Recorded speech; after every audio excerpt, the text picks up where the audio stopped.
জুলাই আন্দোলনের শহীদ ছেলের ভাতার টাকা দিয়ে বাবা দ্বিতীয় বিয়ে করেছে, এরকম একটি অভিযোগ করেছে সেই ছেলের মা। 2024 সালে জুলাই আন্দোলনে গিয়ে শেখ শাহরিয়ার বিন মতিন তার জীবন দেন। পরবর্তীতে সরকারিভাবে তাকে ভাতা দেওয়া হয়। সেই ভাতার 5.5 লক্ষ টাকা এবং নগদ স্বর্ণ অলংকার দিয়ে তার বাবা দ্বিতীয় বিয়ে করেছে। এর পরবর্তীতে সেই শহীদের মা এবং তার একমাত্র বোন দুনিয়া ত্যাগ করার চেষ্টা করেছে বারবার, কারণ যেখানে স্বামী নাই, যেখানে সন্তান নাই, সেখানে আর বেঁচে থেকেই কি করবে। তবে কোনোভাবে তারা প্রাণে বেঁচে আসে। পরবর্তীতে তার মা সাংবাদিকদেরকে বলেন, আমার ছেলের শহীদের রক্ত না শুকাতেই তার বাবা দ্বিতীয় বিয়ে করার জন্য উন্মাদ হয়ে পড়েছে। তিনি আমাকে বারবার বলতেন আমি আরেকটি বিয়ে করব, তবে আমি সম্মতি দেইনি, যার কারণে তিনি আমাকে বলে আর বিয়ে করেন নাই। গোপনে গিয়ে আরেকটি বিয়ে করেছে। তবে প্রশ্ন হচ্ছে, আমি তার সাথে 22টি বছর সংসার করেছি, আমি জানি তার আরেকটি বিয়ে করার মতো সক্ষমতা নেই। মানে আর্থিকভাবে সে পারবে না 5 লক্ষ টাকা এবং নগদ স্বর্ণ অলংকার দিয়ে আরেকটি বিয়ে করতে। তার মানে আমি বুঝতেই পেরেছি যে এইগুলো সব হচ্ছে আমার শহীদ ছেলের ভাতার টাকা দিয়ে তিনি করেছে। এছাড়াও তার নামে নানা ধরনের অভিযোগ রয়েছে এলাকায়। তিনি নাকি তার শহীদ ছেলের নাম বিক্রি করে মানুষের কাছ থেকে টাকা আত্মসাৎ করেছেন। একটু চিন্তা করে দেখেন, জুলাই আন্দোলনে গিয়ে একটি ছেলে জীবন দিয়েছে, সরকারিভাবে সেই শহীদের ভাতা দেওয়া হতো, সেই ভাতার টাকায় তার বাবা আরেকটি বিয়ে করেছে। মানে একজন বাবা কিভাবে পারে ছেলের ভাতার টাকায় বিয়ে করতে?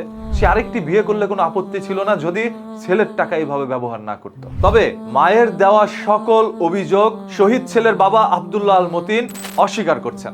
তিনি বলছে, আমি এই ধরনের কোনো কাজই করিনি, আমি দ্বিতীয় বিয়ে করেছি আমার বউর কাছ থেকে অনুমতি নিয়ে এবং আমার পরবর্তী প্রজন্ম বৃদ্ধির জন্য। আমার একমাত্র ছেলে জুলাই আন্দোলনে গিয়ে জীবন দিয়েছে, এখন আমার তো আরো সন্তান দরকার। তাছাড়া আমার বংশ বিস্তার আমি ধরে রাখতে পারবো না, আমার বংশের প্রদীপ আমি জ্বালাতে পারবো না। এই কারণেই তিনি আরেকটি নাকি বিয়ে করেছেন। তাছাড়া সেই আব্দুল্লাহ আল মতিন এও বলেন, আমার মার কথায় আমি দ্বিতীয় বিয়ে করেছি। একদিকে আব্দুল্লাহ আল মতিন মানে শহীদ ছেলের বাবা সবকিছু অস্বীকার করছে, আরেকদিকে তার মা তার বিরুদ্ধে কথা বলছে। শহীদের বাবা এও বলে যে আমি যখন আরেকটি বিয়ে করেছি তখন আমি গিয়েছিলাম আমার প্রথম স্ত্রীর সাথে দেখা করতে, সে আমার সাথে দেখা করেনি।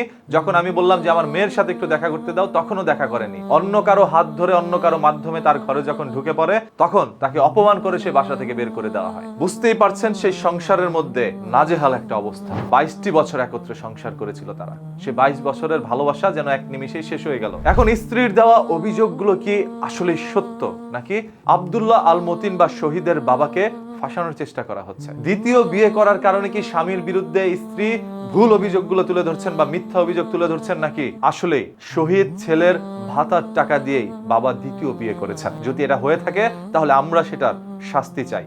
আর পুরো ঘটনাটা আইন শৃঙ্খলা বাহিনী একটু তদন্ত করে দেখেন আসলে এরকম কোনো ঘটনা ঘটেছে কিনা। এটা বাংলাদেশের ইতিহাসে একটি লজ্জাজনক বিষয়। জুলাই আন্দোলনে গিয়েছে ছেলে দেশের জন্য জীবন দিতে, এতে করে সরকার কিন্তু তাকে ভাতা দিচ্ছে, আর সেই ভাতার টাকা এইভাবে ব্যবহার করছে। এরকম একটি ঘটনা ঘটে গিয়েছে ময়মনসিংহের ঈশ্বরগঞ্জে। আপনারা যারা ময়মনসিংহের ঈশ্বরগঞ্জে বসবাস করেন, আপনারা একটু কমেন্ট করে জানান আসলে কি আব্দুল্লাহ মতিন এই ধরনের কোনো কাজ করেছেন কিনা।